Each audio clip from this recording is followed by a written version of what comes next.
Panamá se mantiene en pie de lucha. Después de 3 meses de huelga, el gremio docente firmó un acuerdo con el Ministerio de Educación.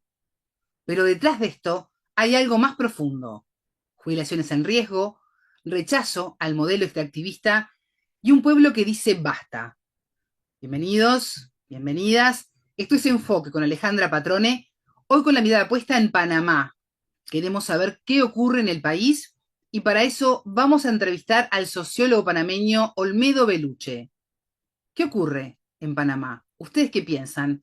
Suscríbanse a Enfoque y dejen sus comentarios que los leo. Hacemos el contacto con nuestro entrevistado. Enfoque. Geopolítica, investigación, relaciones internacionales. Enfoque. Una mirada profunda y decolonial a los hechos más importantes de nuestra historia. Olmedo, ¿cómo estás? Bienvenido a Enfoque, es un gusto recibirte. Hola, gracias. Buenas tardes, Alejandra. Olmedo, Panamá estuvo movilizado desde el mes de abril, se habla de una huelga histórica y de la gran represión por parte del Estado. En los últimos días se alcanzó un acuerdo con el Ministerio de Educación y Cultura. Contanos un poquito de qué se trata este acuerdo y cuál es la situación actual. Sí, del movimiento lanzado el 23 de abril, solo permanecían en huelga estrictamente los docentes. Eh, Incluso una parte del sector docente, una buena parte, porque eran miles de educadores, pero no la totalidad, porque a medida que el gobierno tomaba medidas represivas, les congeló los salarios, llevaban 2 meses prácticamente sin cobrar salarios. Muchos educadores volvieron a sus aulas antes del acuerdo. Entonces, eso sumado a las medidas represivas que había habido muy fuertes en Bocas del Toro, donde se violaron claramente los derechos humanos de más de 370 personas detenidas, que fueron torturados, vejados, hombres y mujeres, más la persecución al movimiento sindical con los dirigentes del Suntrax, unos detenidos, otros asilados, y más la detención del secretario general del sindicato bananero, hacían una situación difícil de continuar en la huelga por parte del sector docente. Uh -huh. Así que ellos decidieron firmar un acuerdo el día viernes en la tarde. Eh, Algunos gremios, los más combativos, decidieron que primero, antes de firmar, consultaban a sus bases y lo cual hicieron a lo largo del fin de semana. Sin embargo, bueno, por supuesto, el acuerdo eh, implica que y dice claramente que los procesos de despido contra algunos de los educadores que se había iniciado continuarán. Y dice claramente que los salarios caídos no serán pagados, aunque hay una cláusula donde le pide a la Contraloría un adelanto de una quincena de salario a los educadores para que puedan retornar con normalidad a sus clases. Ese es en términos generales el acuerdo. Algunos sectores lo sintieron como algo negativo, como una derrota. Otros, bueno, opinan no se logró el objetivo, que era derogar la ley 462, además de los otros más generales. Eh, pero las condiciones eran muy difíciles. Y entonces tal vez había un poco en la memoria de los que estaban en la lucha de las victorias conseguidas en 2022 y 2023. En este momento las condiciones sociales, políticas del país habían cambiado. La fuerza represiva del gobierno de Molinos se sostiene en gran medida, no solo con el apoyo de las Fuerzas Armadas internas y con gran parte de la burguesía que está de su lado, sino también con agentes internacionales como el gobierno de Donald Trump, Milei y Bukele, del cual el señor José Raúl Mulino hace parte de esta ultraderecha que está empezando a gobernar en muchos de nuestros países. Tú mencionabas la violación a los derechos humanos en esa actitud represiva que tuvo el gobierno ante esta huelga de casi 3 meses. No se ha derogado la ley 462, está el tema del memorando de entendimiento, del estatuto, también el tema del extractivismo, ¿no? Hay mucho todavía por avanzar. ¿Cómo sigue esta lucha ya sin la huelga? Bueno, En el sector docente, ahora hay conflictos particulares en algunas escuelas, Ujú. donde incluso se ha tratado de prohibir a los educadores que tenían proceso de sanción entrar al colegio. Entonces, aún se mantienen conflictos en esos colegios. En otros, los estudiantes y padres de familia han recibido con aplauso a los luchadores. Entonces, esa es una forma de continuación de la lucha.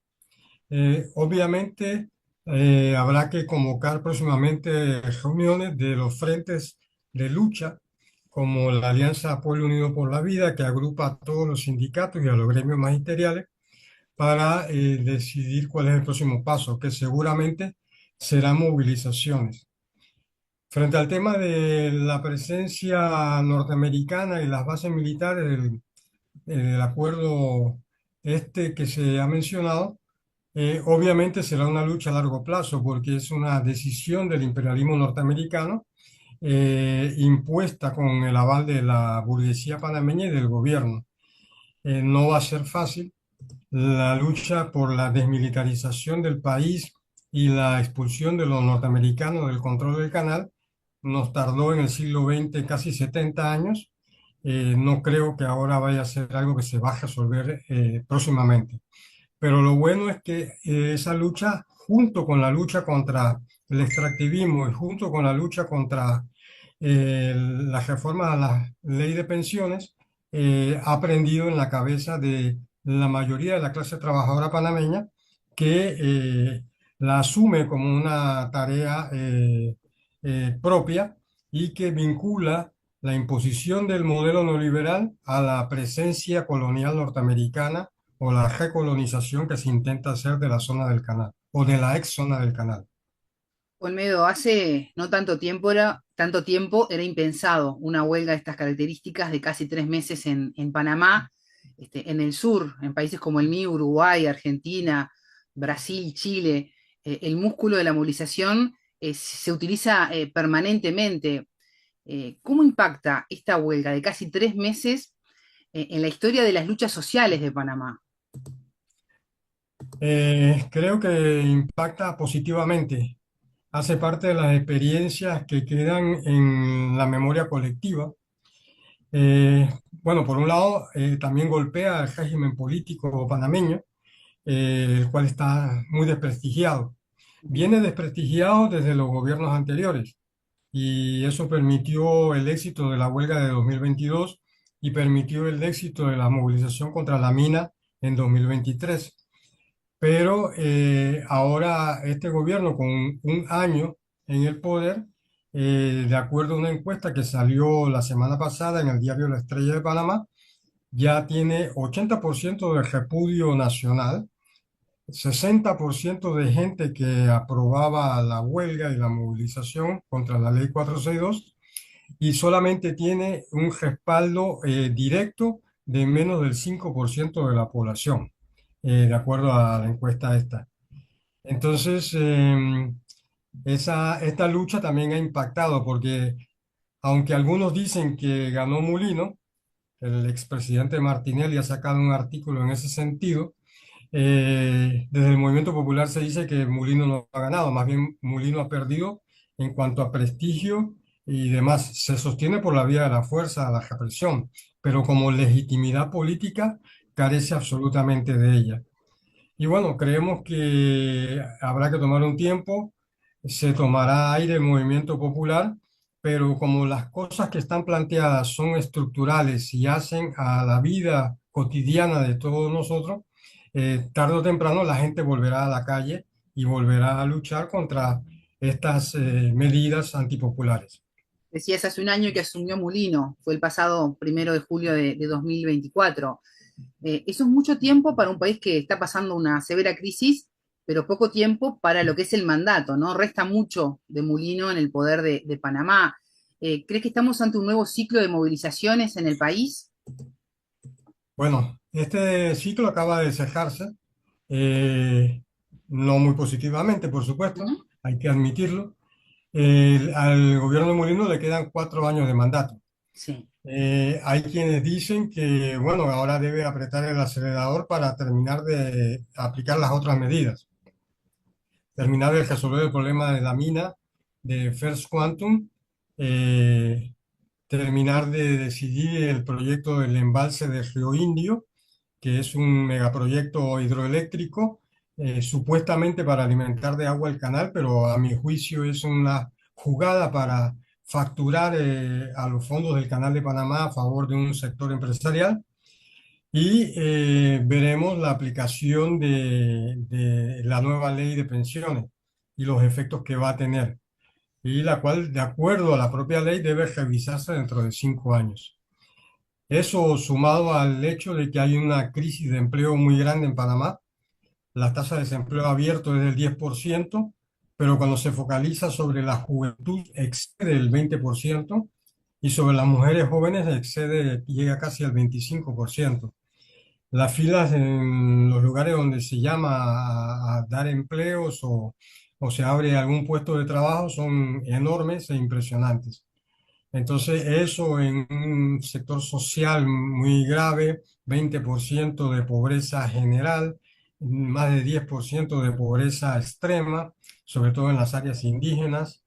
La zona de Bocas del Toro aún está en discusión porque una de las jugadas para enfrentar la huelga bananera fue que la empresa Chiquita Brands supuestamente se retira de Panamá y se concentra en su producción en Costa Rica. Pero ahora el gobierno dice que está negociando con la empresa, que va a volver. Seguramente van a poner condiciones contra el sindicato, contra los trabajadores. Eh, pero bueno, esa provincia ya de por sí estaba muy golpeada por la pobreza. Una provincia compuesta mayoritariamente por personas de la etnia Nobe Buglé, que son los trabajadores agrícolas del país y que fueron las principales víctimas de la dura represión del gobierno y de la violación de sus derechos humanos, con por lo menos un muerto confirmado y varios muertos por confirmar. Entonces, creemos que si no hay una recuperación económica, si no hay una recuperación del empleo y se equilibra un poco la situación social, puede volver a explotar en cualquier momento la cosa. ¿Mulino va a ser llevado a la justicia por esta violación a los derechos humanos? Lo importante es que los delitos de lesa humanidad no prescriben. Ujú. Y en cualquier momento futuro, ya las denuncias que hay, aunque todos los organismos jurídicos del país han estado manipulados por el gobierno, desde la Procuraduría hasta el órgano judicial, hay organismos civiles que han recopilado evidencias y que están dispuestos a denunciar. Nosotros esperamos que en un momento futuro, cuando las circunstancias cambien, estos delitos sean investigados y castigados como debe ser. En esta disputa por el futuro del país, ¿qué están proponiendo los sectores movilizados?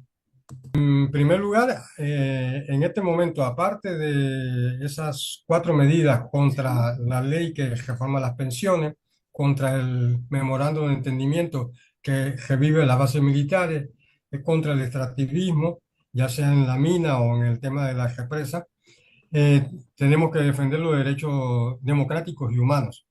Estamos exigiendo el cese de la persecución a los dirigentes sindicales, especialmente a los del Sindicato de la Construcción, el SUNTRAX, que se levanten el juicio amañado que hay contra la directiva que tiene en el asilo de la Embajada de Bolivia a su secretario general, el compañero Saúl Méndez, y al secretario de Defensa, Erasmo Serrut, en la Embajada de Nicaragua, que tiene preso en una cárcel de máxima seguridad en la que no puede ver la luz del día, sino nada más una hora cada 24 horas, el compañero Jaime Caballero, que también es directivo del sindicato y que tiene preso en su casa con un brazalete al el secretario general histórico del sindicato, que es el compañero Genaro López.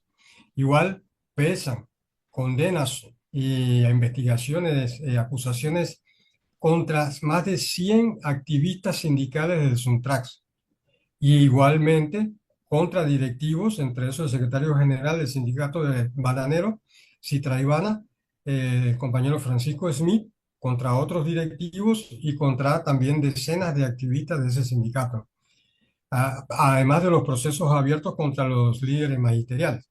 Así que la defensa de esos derechos democráticos, el cese de la persecución es una demanda importante en este momento.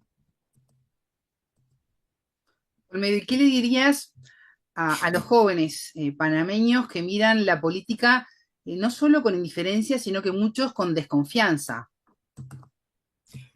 Primero que tienen derecho a desconfiar como ven actuar a los políticos burgueses que dominan el aparato del Estado. Eh, y que son los que lanzan la represión no solamente contra las movilizaciones, sino también contra los barrios populares, las medidas que hay contra los toques de queda, contra los jóvenes en los barrios del periférico de la ciudad de Panamá, es una medida antidemocrática. Pero muchos de ellos han salido a las calles. Por primera vez en esta movilización, después de varias décadas de destrucción sobre el movimiento estudiantil secundarista, hubo muchas escuelas en que se organizaron y salieron a las calles. Igual en la Universidad de Panamá, que fueron vanguardia de la lucha y resistencia contra estas medidas. Entonces, motivarles a que sigan ese ejemplo, que sigan organizándose, que sigan luchando y que sigan comprometiéndose con los problemas del país, que son sus problemas, porque en última instancia las principales víctimas de la nueva ley de jubilaciones van a ser ellos. Las principales víctimas de todas las violaciones que cometan las tropas norteamericanas en Panamá van a ser ellos. Y las víctimas de la destrucción del ambiente que se va a vivir con el extractivismo van a ser ellos y las futuras generaciones del país. Olmedo Beluche, sociólogo panameño, muchas gracias por estos minutos con Enfoque. Gracias. Enfoque. Antes de despedirme, quiero consultarlos. ¿Qué ocurre en Panamá? ¿Estamos ante un nuevo ciclo de movilizaciones en América Latina? ¿Ustedes qué piensan? Dejen sus comentarios, los leo, suscríbanse a Enfoque y sean parte de esta comunidad que le interesa analizar y saber lo que pasa en el mundo. Tengan todos ustedes una excelente jornada. Buena vida para todos. Enfoque. Geopolítica, investigación, relaciones internacionales. Enfoque. Una mirada profunda y decolonial a los hechos más importantes de nuestra historia.